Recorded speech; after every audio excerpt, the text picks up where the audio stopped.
సాకారం చేశారు.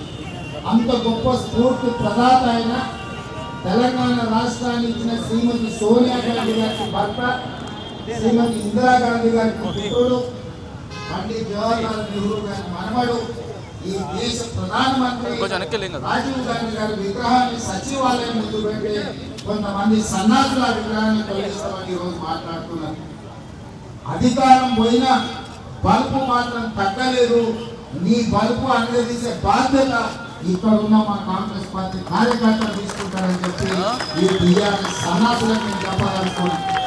ఆ సన్నాసి దుఃఖం బాధ ఏందని అనుకుంటే అక్కడ వాళ్ళ అయ్య విగ్రహం పెడతామంటున్నాడు. అక్కడ వాళ్ళ అయ్య పోయేటప్పుడు వీడు పెట్టేటప్పుడు అక్కడ విగ్రహము.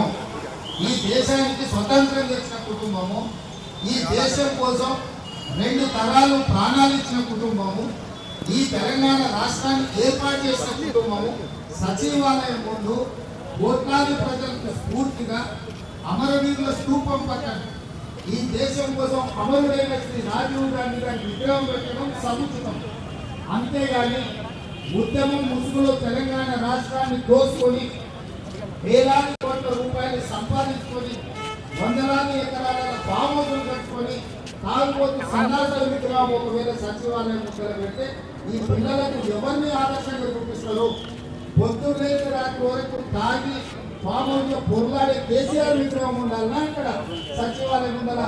లేకపోతే దేశం కోసం ప్రాణత్యాగం చేసిన రాజీవ్ గాంధీ విగ్రహం ఉండాలన్నా? తెలంగాణ సమాజం ఆలోచన చేయాలి. నిన్న సన్నాసి రాజీవ్ గాంధీ విగ్రహం కలిగితే మేము అధికారంలోకి వస్తే అని అంటున్నాను. నేను ఒక మాట చెప్పదలుచుకున్నా. నేను నాకు మంచి మాటలు రావు కానీ ఒక మాట ఎట్లే చెప్పదలుచుకున్నా. ఎవడన్నా శాతలైతే వచ్చి రాజీవ్ గాంధీ విగ్రహం మీద చేయబెట్టాలి మీద చెప్పు లేకపోతే చూస్తాను.